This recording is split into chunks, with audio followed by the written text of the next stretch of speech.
dans un nouveau vlog. Je suis en plein déplacement dans la maison. Alors je vous pose. On est dimanche 2 janvier et donc je suis en train de faire mes valises parce qu'on repart à Bordeaux ce soir. Comme on avait pris 2 voitures pour aller dans nos familles respectives, je repars toute seule et Théotime repart également tout seul de son côté. Il est 14h10, il faut que je regarde à quelle heure je vais partir, probablement aux alentours de 4h30, un truc comme ça, pour pas avoir les bouchons en fait bordelais. Sachant que le pire du pire, c'est qu'à chaque fois c'est toujours pareil, on part à 4h30 et quand on arrive à Angoulême ou un petit peu après Angoulême, entre... enfin bref, quand on arrive par là quoi, il y a... ça rajoute plus 30 minutes de trajet, plus 40 minutes de trajet. Là tu te dis ok c'est bon, on va y avoir des gros bouchons, ça va être génial. Bref, je suis pas trop là pour vous parler de ma life, mais branle-bas de combat en tout cas aujourd'hui pour moi. Au niveau lecture, je vais vous chercher ma lecture en cours. Voici ma lecture en cours, c'est Les rêves de nos mères de Karine Pitoki. J'en suis du coup, alors attendez, je pose mon téléphone. J'en suis à la page 133 sur 261. Donc j'en suis à la moitié à peu près du livre. C'est... donc on suit, j'ai oublié de vous dire le résumé. On est en Angleterre en 1912 et on suit Lady Julia Ashford qui est comtesse du prestigieux domaine de Longfield Park. Elle vient de perdre son mari quand elle découvre qu'elle est enceinte de lui. Alors qu'elle tente de refaire surface, tenir son rang et survivre au deuil, la jeune veuve voit ressurgir Will Murphy, son amour d'enfance, devenu l'un des chefs de la pègre londonienne. Une histoire que Julia ne peut pas se permettre de mêler à la sienne. On suit également Edna, son ancienne domestique, qui ploie sous les coups de son mari violent. Et on suit également un petit peu, enfin pas trop, mais on a également sa cousine, donc la cousine de Julia, Emily, qui revendique haut et fort son statut de femme libre pour qu'avance la cause suffragiste. Et donc la grande histoire, celle qui précipite tout, va pourtant en décider autrement. Donc voilà pour le résumé des rêves de nos mères de Karine Pitoki. Donc j'en suis voilà à la moitié. Ce que je peux dire, c'est que j'aime beaucoup l'histoire, c'est assez sympa. Alors pour l'instant on suit vraiment Will Murphy et Edna, l'ancienne domestique de Julia, de leur côté, et ensuite et en parallèle en fait on suit Julia, sa famille. Donc elle est enceinte en fait de son enfant, et là où j'en suis, on suit son accouchement, donc il n'y a rien de spoilant normalement dans ce que je suis en train de dire. Donc voilà, il est tout court, donc j'ai pas trop envie de vous en dire plus pour pas trop vous spoiler et tout. Mais j'aime bien, ça se lit très facilement, ça se lit très vite. Après c'est sûr que je sais pas en fait. Il y a un truc qui me dérange, c'est je pense l'écriture, que je trouve extrêmement... Enfin le rythme du récit est très rapide et l'écriture va direct au but, droit au but. Et elle... ouais, je sais pas. Normalement, on se dit c'est un roman historique. Dans beaucoup de romans historiques, on prend le temps de bien décrire le domaine, de bien décrire les personnages, etc. Là, elle décrit bien, mais elle... Voilà, elle passe pas 40 ans, vous voyez, à décrire. C'est pas... on n'est pas trop sur de la description, mais on suit vraiment les personnages et leurs actions. Enfin voilà, le rythme est très dynamique et ça m'a un petit peu étonnée en fait. Donc voilà où j'en suis actuellement. Tout ce que je peux vous dire, c'est que c'est plutôt sympa, mais que pour l'instant il n'y a pas de réunion entre Will, Edna et Julia. On suit voilà, vraiment Julia de son côté, Will, Edna de l'autre côté, et je me dis forcément à un moment donné ils vont se retrouver, ce qui paraît logique, mais pour l'instant je vois pas trop encore les implications. Après c'est sûr que c'est une lecture vraiment sympathique, mais j'ai pas de gros coup de cœur quoi. Enfin, pour l'instant ce que je peux vous dire sur cette lecture, c'est que c'est très bien, mais que c'est pas transcendant quoi. Je vais faire un petit café et puis je vous reprends un petit peu plus tard. J'ai mon téléphone et du coup je vais regarder à quelle heure il faut que je parte. Passionnant ma vie. Faites demi-tour sur allée Paul Valéry. 2 minutes là. Oh. C'est fou ça.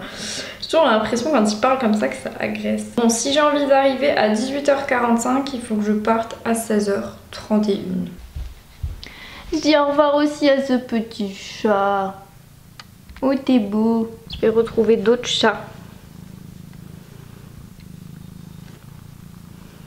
Oh là là.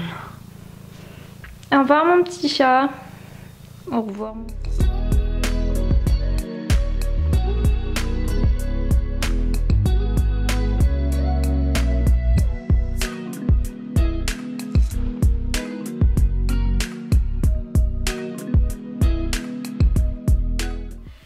Auguste, en fait il est à ma place.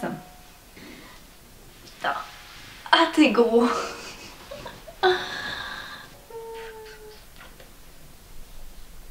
Oh. Allez file. On est mieux hein. J'ai de la lumière. Bon c'est de la lumière artificielle.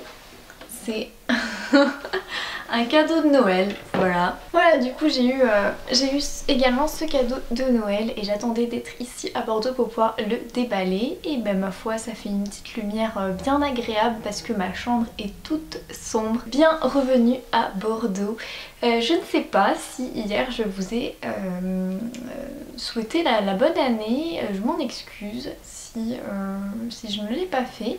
Et donc je vous souhaite une très belle année 2022. J'espère qu'elle sera pour vous synonyme de bonheur, de joie, de santé. Ça se dit pas synonyme de santé. Enfin bref, que la santé aille. Voilà, j'espère que tous les projets pour lesquels vous avez travaillé vont pouvoir se réaliser. Donc voilà, je souhaite tout ça, plein de bonheur en tout cas pour cette année 2022. Moi au niveau de mes résolutions 2022 j'en ai pas beaucoup, si ce n'est vraiment continuer cette chaîne YouTube et faire en fait ce qui me plaît. Donc à savoir lire, faire mes petites vidéos, ça me plaît, échanger, partager. Et évidemment pour moi cette année ça va également être entrer sur le marché du travail. Il va falloir que je trouve un CDI à partir de cet été. Donc et écoutez, ma foi, j'ai pas trop de résolutions aussi parce que... Oh mes cheveux ça va pas du tout. J'ai pas trop du coup de résolutions parce que bah forcément ça va pas être une année très évidente je pense. Bref, je reviens du coup pour vous parler lecture. Je suis toujours dans Les Rêves de nos mères, j'ai utilisé ma petite pochette que j'ai eue à Noël. Les Rêves de nos mères, donc j'ai un petit peu lu aujourd'hui parce que bah, j'ai pris, comme vous avez pu le voir, ma petite pochette, j'ai lu dans le train. J'en suis à la page 182 sur 261. Il me reste moins de 100 pages. C'est plutôt sympathique comme lecture. Maintenant, je trouve que le style et la plume est un peu trop simplette. Voilà, on est quand même sur un roman historique, ça se déroule en 1912. On suit du coup une lady qui est enceinte et qui vient de perdre son mari dans un incendie.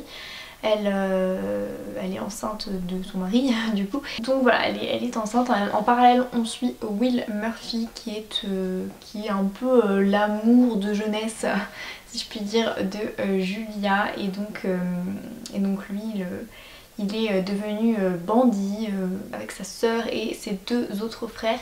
Il règne entre guillemets un petit peu sur le l'East End londonien. Et il va y avoir un épisode que je peux pas vous dire pour pas, voilà, je peux pas trop vous spoiler au niveau de cet épisode, mais il va y avoir un épisode et qui va faire que Will va être condamné. Voilà où j'en suis. J'espère ne pas avoir été trop spoilante. Je vois le lien entre les deux, mais voilà. Comme je vous disais, je pense qu'on est quand même sur une bonne lecture, c'est un bon roman.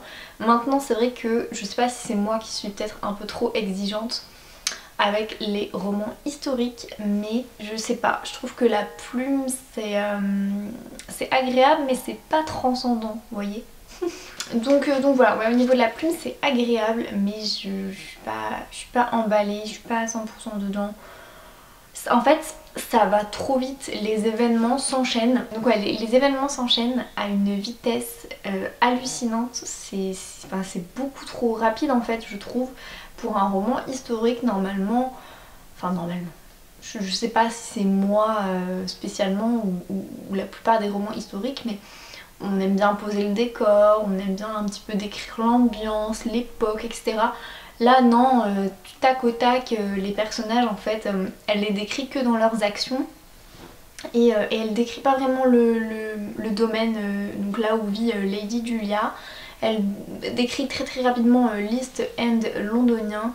Et voilà, pour avoir lu d'autres livres sur cette époque-là et sur les bas-fonds entre guillemets de Londres, je pense qu'il y a quand même matière à un petit peu expliquer et non, je sais pas, ça manque en fait un petit peu de description à mon sens. Après sinon l'histoire est plutôt sympathique et ça se lit très vite. Voilà, je pense du coup le terminer aujourd'hui parce que vraiment ça se lit super vite. Voilà pour ma lecture. Je voulais également vous prendre, parce que j'ai plein de livres devant moi, je me mets droit en fait, ça ira peut-être mieux. Bye bye Auguste. Donc je reviens vous parler également pour vous présenter ma palle à propos du Murder Party Challenge. J'en ai parlé dans mon vlog précédent. Il s'agit, donc si vous suivez, mais j'imagine que vous les connaissez, Maud, Manon et Laura, donc les lectures de Maud et Manon et les mots des autres. Je pense que vous connaissez du coup leur challenge, le Murder Party Challenge. Donc toujours dans mon petit carnet d'ailleurs que m'a offert Manon. Je l'utilise. Je me suis constitué la palle, enfin une palle, parce que je pense pas qu'elle sera définitive, mais voilà, je me suis quand même constitué une palle et j'ai sorti quasiment tous les thrillers, quasiment tous les thrillers polars de ma palle pour le Murder Party Challenge. Donc écoutez, on va regarder ça ensemble. J'ai 1, 2, 3, 4, 5, 6, 7, 8 livres à vous présenter pour le Murder Party Challenge. Donc, du coup ce challenge sera un challenge porté sur les thrillers et les polars. Donc si vous êtes amateur, amatrice du genre, je pense que c'est le challenge qui sera fait pour vous. Moi c'est vrai que j'ai pas trop l'habitude d'en lire. J'en lis, voilà, je pense que je vais en lire 3-4 par an, un truc comme ça. Donc vous voyez, je suis pas grande lectrice de thriller et polar. Mais j'avoue que j'aime bien de temps en temps, voilà, couper des lectures trop historiques ou trop historiques. C'est moche. Trop historique et ou alors trop contemporaine avec un polar thriller. Je trouve ça, voilà. J'aime bien en fait varier les genres. Je vous présente du coup les livres pour ce Murder Party Challenge. J'ai, donc je regarde là mon petit carnet, donc je vais pas vous dire toutes les catégories, mais je vais vous dire vraiment dans quelle catégorie j'ai mis les livres que je vais vous présenter. Donc tout d'abord j'ai opté pour La mémoire fantôme de Franck Thillier. Donc là évidemment c'est pour la première catégorie, un livre dont le nom de l'auteur commence par T. Forcément elle recommande de façon toute très chaudement Franck Thillier. Donc voilà, j'ai jamais lu de Franck Thillier, donc c'est l'occasion. Et c'est un livre que j'ai acheté très récemment. Si vous voulez avoir le résumé du coup, je vous invite à regarder le vlog juste avant. Donc j'ai hâte de lire Franck Thillier parce que j'en ai entendu que du bien. J'hésitais avec le manuscrit inachevé et finalement j'ai bien fait de ne pas l'acheter parce qu'en fait mon grand-père l'a, donc potentiellement un jour je lui emprunterai. Oui, parce que je sais pas si vous le savez ou pas, mais mes grands-parents sont de grands lecteurs. Et donc j'adore fouiller dans leur bibliothèque, il y a tout plein de trucs. Je crois que mon grand-père a la plupart des Michel Bussy par exemple. Donc voilà, il a également Bernard Minier. Il aime bien les polars thrillers, policiers. Donc ouais, c'est pour ça que je vous dis que cette palle n'est pas définitive. C'est que j'ai pas encore fouillé dans leur bibliothèque. Mais voilà, je me dis il y a le temps quand même. Le challenge il va jusqu'au 15 avril. Donc j'aurai le temps de trouver tout ça. Ensuite, le deuxième livre que j'aimerais vous présenter, il s'agit de Elma. Et je ne me risquerai pas à prononcer le nom de l'autrice. Donc c'est un polar, c'est pas un thriller. Il y avait un Bordeaux qui disait que c'était vraiment un polar. Je vous avoue que la différence entre polar, thriller et pour moi elle n'est pas hyper claire. Mais il me semble que polar, de ce que j'ai compris par rapport à la définition que j'ai entendue dans la vidéo de Manon où elle en parlait, polar c'est plus pour l'enquête, il me semble, l'ambiance, l'inspecteur, tout ça. Et thriller, on est vraiment sur l'acte en lui-même et sur, ouais, c'est souvent un peu plus gore, un peu plus sanglant. Donc voilà, de ce que j'ai retenu. Et dans ma tête, c'est vraiment, enfin j'arrive quand même à faire un petit peu la distinction entre polar et thriller. Mais j'avoue que la distinction entre polar et policier, j'ai un peu du mal encore, mais bon. Donc Elma, je l'ai mis pour la catégorie, alors j'espère que vous allez valider ce livre là dans cette catégorie là, mais je l'avais mis pour un livre avec de la neige sur la couverture. Bon, c'est pas vraiment de la neige, c'est plutôt de la glace, mais bon, je me dis il y a des toits enneigés là-bas au fond, donc en vrai c'est quand même un livre sur l'hiver, donc je me suis dit il peut quand même rentrer dans la catégorie. Ensuite l'autre livre, j'ai Celle qui brûle de Paula Hawkins. J'ai adoré La fille du train, vraiment j'avais beaucoup aimé. Et donc là c'était un cadeau, il n'était pas spécialement dans ma wishlist mais voilà, on suit 3 femmes qui ont été frappées de plein fouet par l'assassinat d'un jeune homme à bord de sa péniche. Il y a Carla, sa tante, Myriam, sa voisine et Laura, avec qui la victime a passé sa dernière nuit. Tout, et apparemment c'est une histoire, voilà, c'est vraiment un thriller assez haletant. Est-ce que l'une d'elles aurait commis l'irrémédiable pour réparer les torts qu'elle a subis? Je l'ai mis du coup dans la catégorie Madame mène l'enquête, donc un thriller écrit par une autrice. À la base je voulais mettre celui-ci dans cette catégorie, mais en fait c'est pas vraiment un thriller, c'est un polar. Donc je me suis dit on va mettre celui-là. Ensuite l'autre livre, il s'agit d'un Agatha Christie, Le Major qui parlait trop. Donc c'est une des vieilles éditions du Masque. J'ai envie de dire le design n'a pas trop changé depuis le temps. Il me semble que cette édition date des années 90.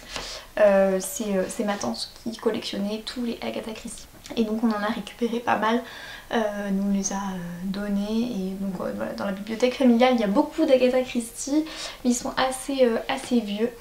Et des fois il y en a en double et tout, enfin bref. Donc voilà, en fait en gros j'ai regardé, il me semble que je suis tombée sur le post du Read Christie 2022 et je me suis dit mais j'ai trop de challenge, une de mes résolutions livresques.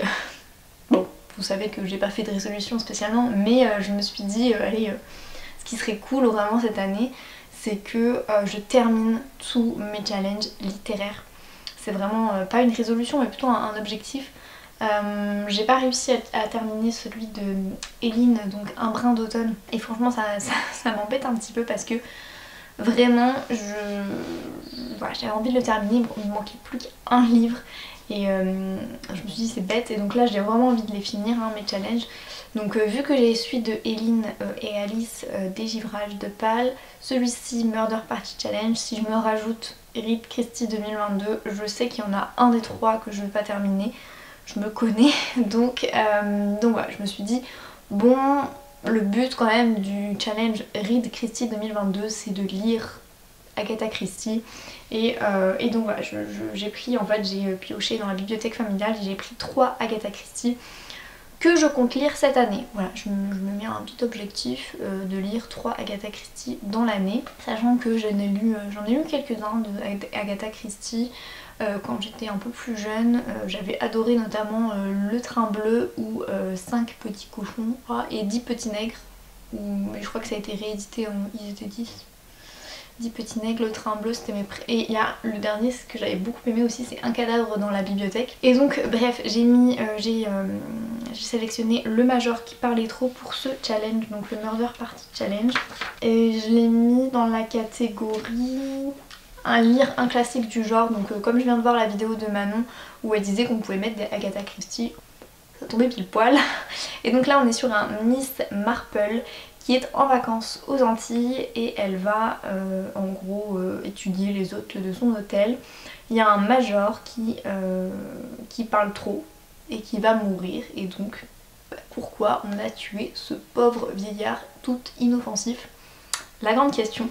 Donc voilà, je me suis dit que j'allais le mettre. Ensuite, j'aimerais vous présenter Un avion sans ailes de Michel Bussy. Donc là je pense qu'on est plus sur un polar qu'un thriller. En fait ce livre je l'ai commencé l'année dernière. Non, bah si, l'année dernière, mais il y a 1 an et demi du coup, vu qu'on est en 2022. Et après j'avais pas pu le terminer parce que je partais en Erasmus. Et donc j'avais pas beaucoup de place dans ma valise. Donc je l'avais bien entamé, hein. Je pense que je me suis arrêtée là à peu près, enfin à un quart du bouquin. Et donc je l'ai mis dans la catégorie lire le coup de cœur d'un ami. C'est un des livres préférés en fait d'une de mes amies. Donc il rentrait parfaitement dans la catégorie. Et effectivement je me souviens que c'était vraiment un polar. Alors là du coup j'arrive pas trop à faire la différence entre polar et thriller, plutôt un thriller. Parce qu'il y avait vraiment une tension particulière. Je sais qu'il y avait un mec qui voulait tuer quelqu'un. Voilà, il y avait une histoire après. L'histoire de base c'est pas vraiment celle-ci, c'est plus il y a un crash d'avion et donc il y a une orpheline de 3 mois. Et donc forcément l'orpheline de 3 mois elle peut pas parler, elle peut pas dire qui elle est. Et donc il y a 2 familles qui se disputent entre guillemets la petite. La justice a tranché, elle s'appelle Émilie Vitral. Sauf qu'au moment où le roman se déroule, elle a 18 ans. Et forcément elle a plein de questions. Est-ce qu'elle est vraiment Émilie Vitral ? Et donc on suit un détective privé qui se pose exactement la même question. Alors que le détective s'apprête à abandonner, la vérité surgit devant ses yeux qu'il referme aussitôt, assassiné. Il ne reste plus qu'un vieux carnet de notes, des souvenirs, et Marc, le frère d'Émilie, pour découvrir la vérité. Et ce sera l'occasion du coup de le reprendre. Apparemment il est vraiment bien. Marie me l'a tellement, parce que ma copine s'appelle Marie, elle me l'a tellement bien vendu que voilà, je savais qu'il fallait que je le sorte un jour de ma palle, donc c'est l'occasion. Et je voulais également vous parler d'un autre livre mais que je n'ai pas en ma possession, que je vais emprunter à la médiathèque. Il s'agit de Rendez-vous avec le mal. Bon voilà, je vais le mettre dans la catégorie Cozy Mystery, mais je l'ai mis dans plein d'autres catégories. C'est le tome 1, c'est Rendez-vous avec le crime, qui est un Cozy Mystery qui se passe dans le Yorkshire et on suit Samson et Delilah. Voilà, on est dans une petite ambiance de village, c'est très sympa, très agréable. Et donc voilà, je l'ai mis dans plein de catégories, mais je vais pas toutes vous les refaire. Ensuite, l'autre livre que j'aimerais vous présenter, il s'agit de Surface d'Olivier Norek. Donc j'ai vu l'auteur à la foire du livre de Brive, donc il est dédicacé. Et mon amie Pauline du compte Amaya Readings me l'a tellement bien conseillé que voilà, je l'ai pris. Et donc là je l'ai mis pour la catégorie 14, un auteur jamais lu. Effectivement Olivier Norek j'ai jamais lu, je connais pas du tout et j'en vois tellement passer du bien sur Bookstagram que voilà. Ensuite en numéro 15, le plus gros thriller de ma palle. Donc je sais pas si c'est... attendez je regarde... oh purée il est 4h10, 4h20, faut que j'y aille. Je me dépêche. La disparition de Stéphanie Meller. Alors là par contre je sais pas du tout si c'est un thriller. Je dirais plus polar policier. Donc voilà, j'espère qu'il rentre dans la catégorie. Mais c'est vraiment le plus gros, hein. Il est énorme et donc je l'ai emprunté à mon grand-père. Un Joël Dicker. J'avais adoré La vérité sur l'affaire Harry Kéber. Et donc voilà, je l'avais dans ma palle depuis super longtemps. Je me dépêche parce que je dois partir aller récupérer les courses. Et donc le dernier livre que j'aimerais vous présenter, il s'agit de L'ombre de la menace de Rachel Kane. Donc là je l'ai mis dans la catégorie Interpol, un roman qui se déroule à l'étranger. Mais voilà, je peux valider d'autres catégories évidemment avec ce livre là aussi. Et donc je pense que vous connaissez L'ombre de la menace, peut-être sous format poche où c'est noir. Là je sais que j'ai une édition France Loisirs parce que ça a été un cadeau. Mais il existe en format poche, je pense que vous pouvez celui que vous voyez passer en fait le plus souvent. Il est noir avec un peu le même genre d'ailleurs de dessin, de couverture. Il y a une ombre au milieu. Mais bon voilà, je pense que vous connaissez du coup ce livre parce que vous avez dû quand même le voir passer régulièrement. Voilà, c'est tout pour aujourd'hui. Moi peut-être que je vous reprends du coup un petit peu plus tard pour vous parler lecture.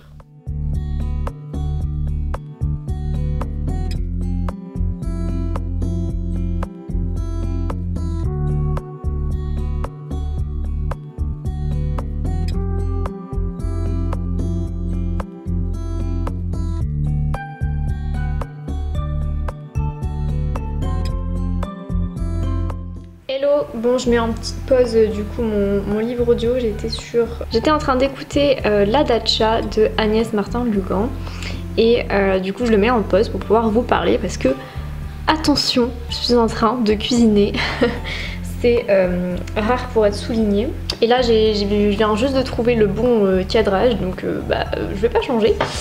Je fais un gâteau aux noisettes comme vous avez pu le voir dans les plans que j'ai mis juste avant. Donc je suis en train de regarder un petit peu les dosages. Alors voilà, je vous ai dit que je cuisinais pas beaucoup. Mais là je me suis dit j'ai tous les ingrédients, on va essayer de faire un gâteau. Et pourquoi pas là, vu que j'ai de la poudre, j'ai acheté la noisette en poudre, faire un gâteau aux noisettes, aussi appelé un creusois. Ça vient du département de la Creuse qui est juste à côté de celui de la Haute-Vienne, donc à côté de Limoges, pas très loin de chez moi. Donc c'est parti, j'ai mon dosage, je vais essayer de vous montrer sans... Ouah, c'était super compliqué parce que je vois tout à l'envers en fait. C'est plutôt vous là qui voyez à l'envers les trucs plutôt que moi. Donc voilà, j'ai trouvé la recette tout simplement sur Marmiton. Donc c'est parti les amis.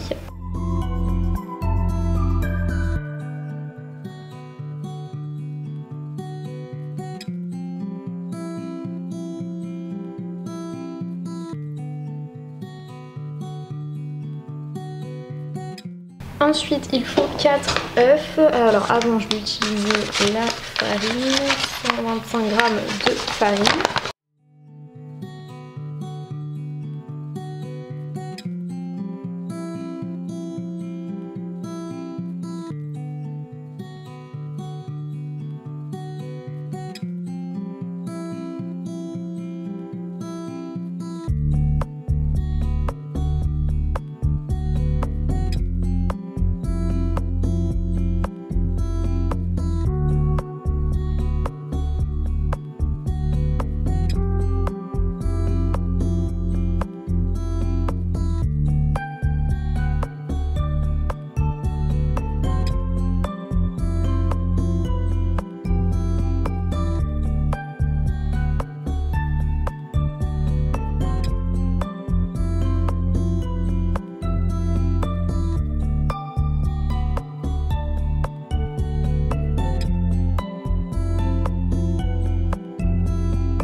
J'ai rajouté de l'huile d'olive, j'ai oublié de filmer mais voilà, un petit peu d'huile d'olive.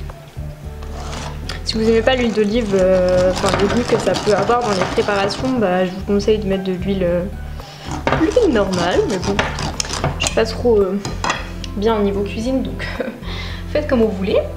Et ensuite moi je vais rajouter un petit peu de lait parce que j'ai vu dans les commentaires de cette recette que c'était beaucoup trop sec, donc j'aime pas du tout quand c'est sec.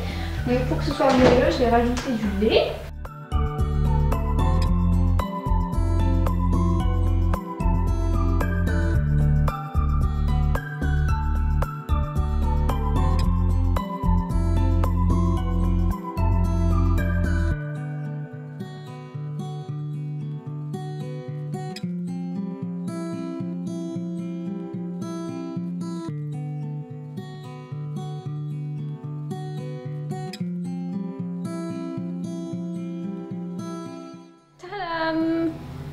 Bon, je viens juste de le sortir du four. Normalement, je pense qu'il est bon. Je l'ai fait... Il a l'air vraiment bien là. En fait, j'ai envie de regarder s'il est cuit. En même temps, j'ai pas envie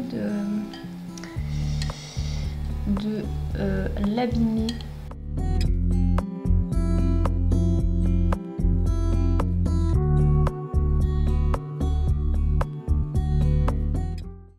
Bonjour, aujourd'hui nous sommes mercredi et je suis dans ma voiture. Comme vous pouvez le remarquer, en fait c'était juste pour vous expliquer la péripétie, mais le boulet quoi, Marie le boulet, le retour. Je suis allée à la poste pour aller déposer un colis et il se trouve que la poste ici est à côté de la médiathèque et je me suis dit oh mais trop chouette, je vais pouvoir aller à la médiathèque et tout, je vais pouvoir emprunter des livres et pourquoi pas emprunter des BD. Putain, mes cils sortent blonds alors qu'en vrai ils sont pas du tout blonds, c'est trop mignon. Bref, on s'en fout. C'est pas du maquillage du coup, c'est vraiment le soleil qui arrive comme ça. Et bref, je reprends mon histoire et je vais déposer mon colis. Et là, je me rends compte qu'en fait, il faut le pass sanitaire pour rentrer dans la médiathèque. Et moi là, je suis prise d'un doute. Donc là, j'y suis allée. Je suis prise d'un gros doute. Je regarde, je regarde sur l'application Tous Anti-Covid.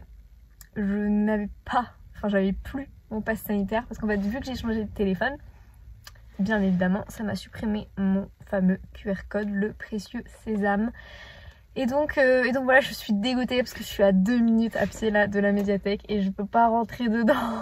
Putain, mais la frustration. Et ça m'avait fait exactement la même chose la dernière fois, j'avais oublié mon téléphone. Et enfin bon, bref, voilà, je vous explique l'histoire de ma vie qui est passionnante. Franchement, ça me saoule. Donc là, je retourne à l'appartement bredouille alors que j'aurais pu faire une pierre deux coups. Mais c'est pas grave, tant pis, j'irai à la médiathèque à un autre moment et là je vais les appeler pour pouvoir réserver un livre. Bon, du coup je rentre à l'appart et puis je vous fais un update lecture. Et rebonjour, je vous reprends. On est jeudi, j'ai les cheveux tout mouillés. Je les laisse sécher un petit peu naturellement avant de terminer par les coiffer et les sécher au sèche-cheveux. Bref, je suis pas là pour parler de mes cheveux. Je vais vous faire ce fameux update lecture dont je vous ai parlé hier. Hier, je suis rentrée et voilà, j'ai pas eu le temps de faire l'update lecture. Donc c'est parti. J'ai terminé Les rêves de nos mères de Karine Pitoki. C'était une lecture, globalement je suis très contente de ma lecture. Alors attendez, parce qu'il y a Gus qui fait je ne sais pas quoi. J'ai adoré l'histoire, j'ai adoré les personnages, c'était super bien franchement. Ça se passe du coup, je sais plus si je vous ai dit le résumé, en 1912. On suit du coup Julia qui est enceinte et en parallèle on suit Will Murphy qui est en fait son amour d'enfance, mais bon je pense que vous pouvez vous en douter, le livre a reçu le prix du livre romantique. Et c'est hyper... non, l'histoire est vraiment trop bien, les personnages sont bien, mais voilà, le seul bémol que je peux faire et le seul reproche que je peux faire à ce livre, c'est que c'est beaucoup trop introductif et beaucoup trop au niveau du récit et du rythme précipité. Voilà, j'avais en fait à chaque fois, quand j'ai refermé le livre, j'avais un petit goût de inachevé qui s'était installé et franchement je me suis dit c'est vraiment dommage parce que l'histoire en fait elle commence véritablement, elle prend tout son sens véritablement à la fin du roman et on se dit mais ça peut pas s'arrêter comme ça, enfin vous voyez ça fait un peu tout ça pour ça et donc voilà, je sais qu'il y a un tome 2 et un tome 3. Donc voilà, je me doute que cette saga va être juste génialissime parce que l'histoire est trop bien, mais je peux pas trop vous en dire parce qu'il est tout court le livre. Comme je vous disais, on est vraiment dans une ambiance Peaky Blinders, un peu également Downton Abbey, avec ces Murphy qui ont la main mise sur l'East End de Londres, donc sur les quartiers pauvres en fait de Londres et je sais pas, il y a la dimension historique qui... Enfin l'histoire avec un grand H qui va complètement redistribuer toutes les cartes et on suit également la cousine de Lady Julia qui est Emily je crois. Elle est féministe, elle est suffragiste, elle a des convictions et elle refuse qu'un homme vienne interférer dans ses convictions et donc voilà, je vous laisserai découvrir si vous souhaitez le lire ce qu'il en est de Lady Emily. Voilà pour ça. Pour moi ce sera pas un coup de cœur parce que pendant des pages et des pages c'était lent et tout. Allez viens là, arrête de fatiguer le monde. Donc je sais plus ce que je disais mais bref, pas de coup de cœur particulier parce que voilà, la plume m'a laissé un peu sur ma faim. C'est quand même un roman historique et je trouvais que c'était dommage, de temps en temps elle décrit un petit peu certains trucs, mais je trouve que c'est pas assez descriptif pour être un roman historique, enfin je trouve, voilà, comparé à La Villa aux étoffes qui est derrière moi. J'aurais aimé un peu plus de description et un peu plus de contexte historique. Franchement à la fin, c'est pas possible, ça peut pas s'arrêter là, on se dit mais non, j'ai trop envie de lire la suite et tout. Donc voilà, ça fait un peu comme Downton Abbey où vous savez à la fin des épisodes il y a un gros truc, on se dit mais non, faut que je regarde la suite. Ça fait un peu pareil. Donc voilà, donc je sais pas si j'attendrai, enfin non, je sais que j'attendrai pas le poche du tome 2, donc voilà, j'espère me procurer le tome 2 rapidement. Donc j'ai commencé une nouvelle lecture. Il s'agit de L'Ange de Marchmont Hall de Lucinda Riley. C'est un petit, un énorme pavé, que dis-je, un énorme pavé. C'est la pause déj, là tout le monde rentre. Alors nous avons 710 pages, donc un gros pavé. Pour l'instant j'en suis là. Voilà, j'ai même pas fait un quart du livre. Je connaissais déjà la plume de Lucinda Riley parce que j'ai lu les 7 sœurs, enfin j'ai lu 6 tomes de la saga des 7 sœurs. Donc je la connaissais déjà, mais là, dans ce bouquin là, je sais pas, je trouve qu'elle a la plume a une dimension particulière. Elle est beaucoup plus fluide en fait que dans la saga des 7 sœurs. D'ailleurs j'ai le tome 5 et le tome 6 ici. Je sais pas, c'est moins lent, c'est plus addictif. Vraiment je suis pour l'instant très agréablement surprise. Ensuite Greta, au niveau de l'histoire, qui a perdu la mémoire suite à un accident et du coup elle a oublié 30 ans de sa vie, donc elle est quand même assez âgée hein. On est en 1985 et donc elle a plus de 60 ans je crois, un truc comme ça. Et en fait on va faire un bond dans le passé parce que elle va aller avec son ami David à Marchmont Hall, qui est la maison d'enfance de David en fait, mais qui appartient à David, il a hérité de la maison. Et elle va buter sur une tombe au moment où elle se balade dans la propriété. Et là d'un coup on va faire un bond dans le passé, on va être en 1945 et il va se passer plein de trucs. Enfin vraiment pour le coup j'ai lu 148 pages et il s'est déjà passé tellement de trucs et je pense un peu voir venir le truc, mais je me dis il y a 710 pages, forcément ça va parler de plein de choses. Mais voilà, pour l'instant on est vraiment sur des secrets de famille, des révélations, il y a beaucoup de personnages. J'arrive pas à m'attacher réellement à eux, mais je trouve que l'histoire est tellement passionnante que c'est juste génial. Donc voilà, pour l'instant je suis dans cette lecture et écoutez, je pense qu'elle va me tenir quand même encore un petit moment. Monsieur, dis bonjour. Vous avez vu comme il a grossi? C'est plus le petit bébé d'avant. Il a plus de poils. Tu me lèches? Ah, par contre avec Témis c'est la catastrophe.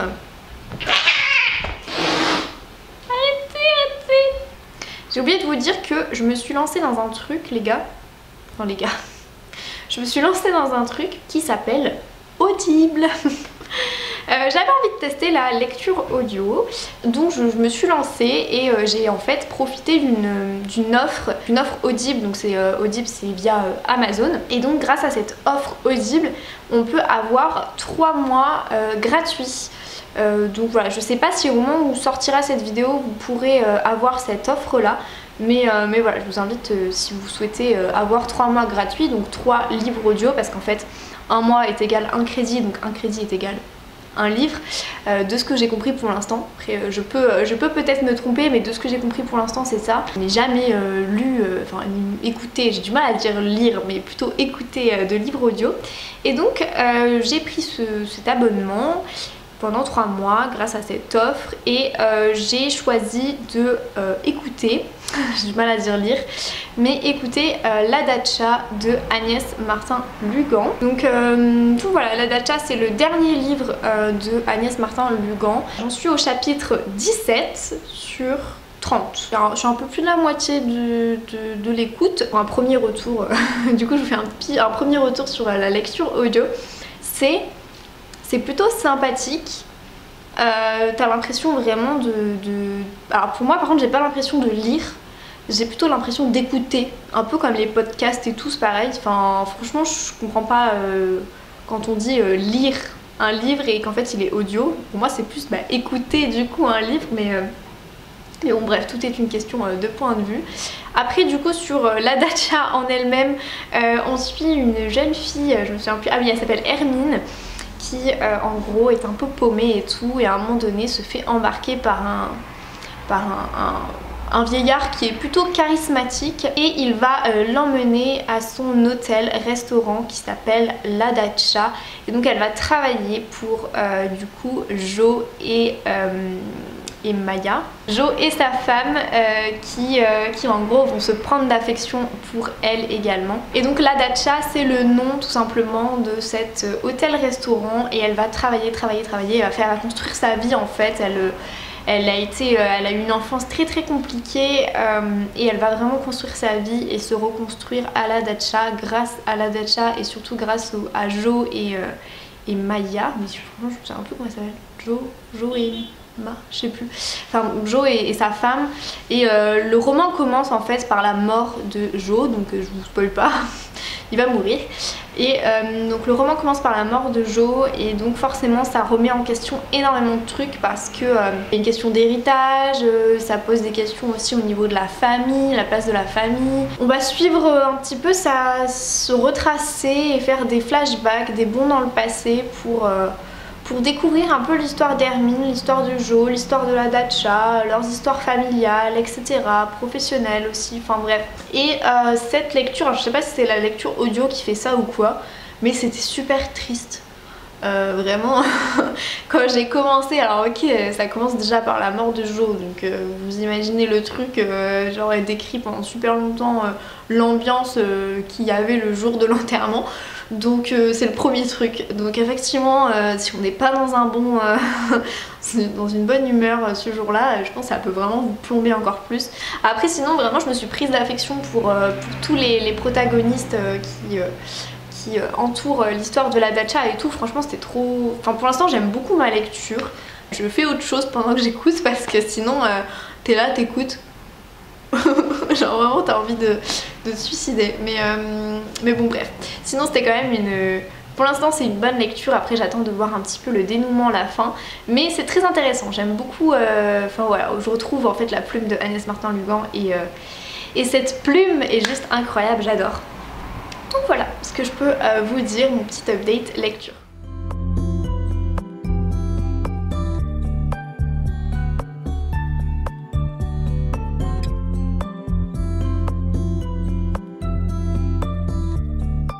Et rebonjour, aujourd'hui nous sommes vendredi, je viens vous parler de ma lecture, j'ai eu un petit bug.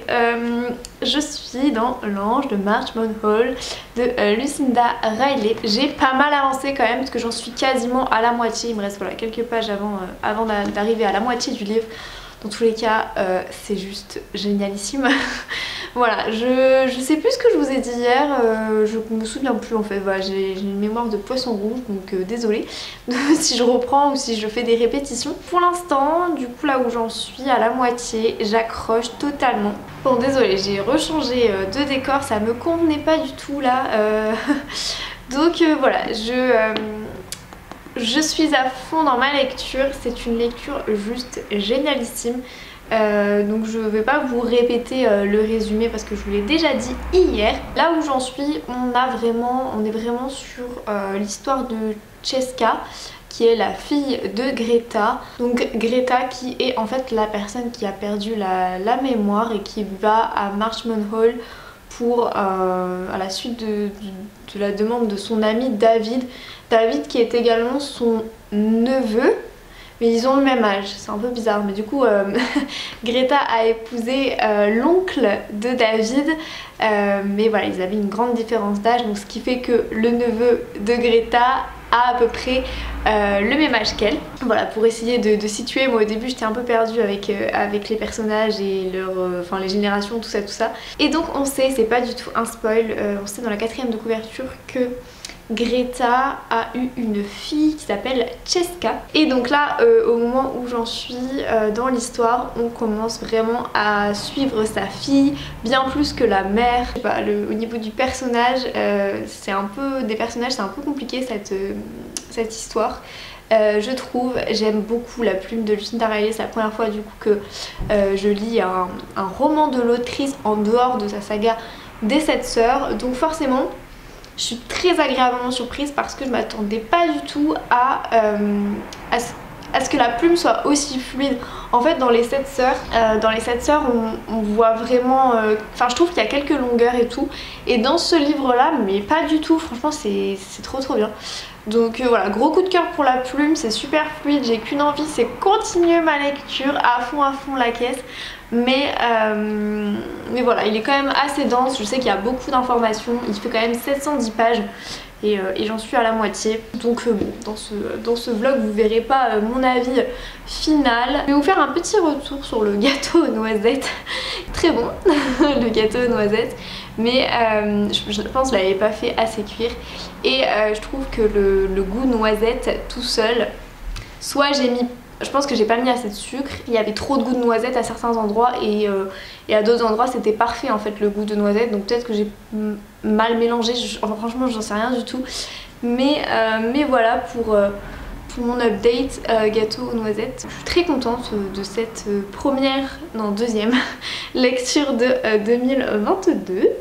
Et après je ne sais absolument pas quoi lire, en sachant qu'on a organisé avec Pauline du compte Amaya Readings une lecture commune sur, je vais chercher le livre, il est derrière moi normalement, sur Ce que murmure le vent de Amy Harmon, qui est un roman historique publié aux éditions Charleston. Et donc on le lit à partir du 15 janvier. Donc voilà, je sais pas du tout, est-ce que je commence une autre lecture ou est-ce que je décide finalement d'avancer cette lecture commune. Donc de toute façon faut que ça reste un plaisir la lecture, pas d'obligation. Effectivement on a organisé la lecture commune pour le 15 janvier avec Popo, mais bon, si je dis à tout le monde qu'on peut, on peut décaler un petit peu avant, je pense pas que ça pose trop de problèmes. Donc voilà, ce sera potentiellement ma prochaine lecture que vous verrez dans le prochain vlog. Sur ce, j'arrête de parler, je vais commencer le montage de cette vidéo. C'est toujours... Alors j'aime beaucoup faire le montage, mais c'est juste hyper long, vous vous rendez pas compte, je prends à peu près minimum 3-4 heures pour faire tout. Donc c'est-à-dire prend à peu près 3-4 heures pour faire tout, donc du montage basique à la mise en ligne de la vidéo. Voilà, ça vous prend minimum 3-4 heures, vraiment minimum. Donc voilà, j'y passe mon vendredi après-midi. Mais j'aime beaucoup faire ça, hein. Je me plains absolument pas, j'aime beaucoup faire ça, mais c'est vrai que il ne faut rien avoir de prévu. Je vous dis à la semaine prochaine, je vous remercie d'être ici, je vous remercie de commenter, de liker à chaque fois, et j'aime beaucoup aussi vos petits partages sur Instagram, ça me fait énormément plaisir à chaque fois, je trouve ça trop mignon. Donc merci de le faire, et enfin pas pour cette vidéo, mais merci de l'avoir fait quoi. Et si vous voulez continuer, j'ai envie de vous dire, faites-vous plaisir. Et du coup moi je vous fais plein de bisous. Salut!